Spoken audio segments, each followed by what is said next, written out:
Malapalamo sa papupunga o telefon wala radio Samoa I tala mai Australia. E ono toi tipoti ilo na tunu uleri numero tasi il tenisi li larolangi Novak Djokovic ina ua whaalea o ngaina lo na visa ile so ile whainga malo o le whetarale.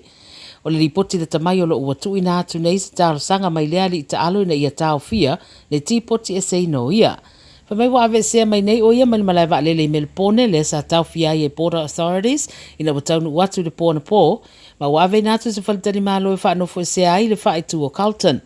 O le whaatari eile no fuanga lea se ia whaatulanga no na toianga ese ma Australia.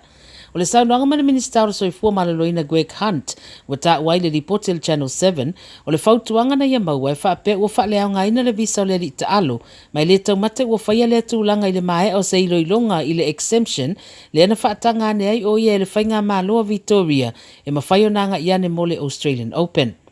Ta ua le ripoti ua whaamaunia mai le Border Force Australia e le I mawhaio na saunia pe tu inane e Djokovic ni whaamauninga e mawhaio na whaamalia ina I tu unga e ulu whale ai le tangata I Australia ma ua whale au ngai nei malona visa. I lalo tu la fono Australia o lo iei le teminei o tangata le whaia ni tui pui pui ai le ise mafu anga te tau e ono whea ngai mara toi whaafu I ese mai le malai lele ma awina atu mora sifuru wha aso e whaanofo e se ai. O tangata ele citizeni I Australia mai le ni visa talafea ngai e ulu whale ai o le a whale au ngai na o la tau visa matau fia e whaatari ei le teime toi ave se ai ma le atunu. Fa mai le paramia Scott Morrison e le mata upulea o tū la fono a o tū la fono mai le se tasi e ilunga ane o le tū la fono. Wa una ia tangata Australia ia lava le ono sai, a o tau mawhai le whainga māloa le whetarale ma le stete, e tali atu I le telo le mau mata upu e whaatatau le COVID-19 I te tonu le tunu. Vai as nei na whai ai le urua I whono tanga ra kāpeneta au au mo le nei tausanga, ma wa whaatulanga mai ai manisi o suinga ua amata wha mamalu. Na wha manino le pālimia e te ena e tai o stete le tūwhafua o rapid test kit mo tangata uma, ai wa io ina, le whaia fua o test mo le sidia ma le 1 miliona o tangata e ei concession cards. O whamanino fo I le malo o whale o loa e whaamaonia le tasi I mawalunga o le tau e whaatawina ai rapid test nei e sidia ma le 2% e ono whea ngai ma se whaasalanga e o atu le 1 ono afe pe o atu le 5 tausanga I le whale pui pui. Wa maari die fo itai o le atunu o le ana o le tasi le pusa tui e iei tutonu a le 2 pe 5 tui e whaatau le taimia tasi. Fa mai Morrison o le vairusi le nei, le a wha wau peo na ia lu I tawina tangata Australia e mana o mia I lava la le ono sai. O se li pe ama le luasful tau sanga le matua, wa mai ona whaia umona tui pui pui o le wha mai, mai le ai masona wha le tonu tau le soifua maloloina o wha mawina, o ia le isi o le to ono ua wha ilo mai se tala wha noa noi le so, wa maari riu le luasful whaitu la taluai mai le COVID se fuluiva. O wha matu mai whai numero mai mtanga rengo le soifua maloloina New South Wales, wha maonia e tolus ful wha afe, si dia ma le tolus ful wha afe isi tangata le stete wa afia le wha mai, I te tonu le luas ful whai tu la taluai. O isi tangata e to a whae a to e le to ono ua maari riu, o wha mawina e ta iono sifulu, malu sifulu ma le iwa sifulu tau sanga le mātitua. E to alua mai le whai tua Lake Macquarie ma le to tolu mai Western Sydney, to tasi mai le ACT.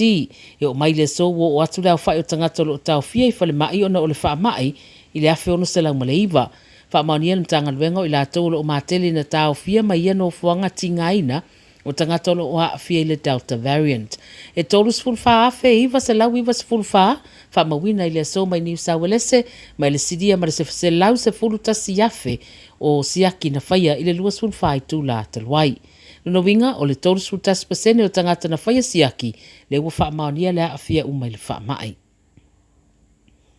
E lua sifuru tasi afe iwa se lau iwa se fulu fitu, tangata wa afia le COVID se fulu iwa mai Victoria, I te tonu le aso e tasi, ato ai ma le to ono fo I o tangata ua wha mawina le maari riu mai le wha mai. E o mai le teminei I te tonu o le stete o Australia ua o atu le ono se lau tolu sifuru tasi, tangata ua tau fia I mauta ngase ona o le wha mai, lua sifuru lua tangata o le wha mana vele masini.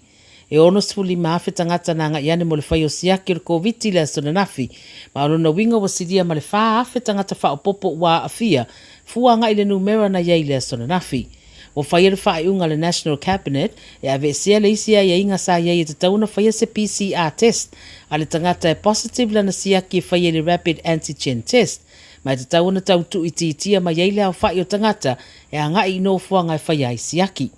Lo whai titia pele sa palai o rapid test, mai ta ane leiva ile tau ana leila ua tutu mu uma no fuanga tolu suru rima mo le whai au siaki, no fuanga ia whatautai e le stete i te tono Victoria ma tāpunia umai. Whaau peo na whautuaina tangata i tūranga tau le puipuinga ma le saunga le mu, ia o vaia pele whai te tele le numero o tangata wā fia. Tasmania, fitsa lau lima sutasi cases 4 ile so, Queensland siria ma le sfulu afe, whaamawina le lua sfulu whai tū la taluai.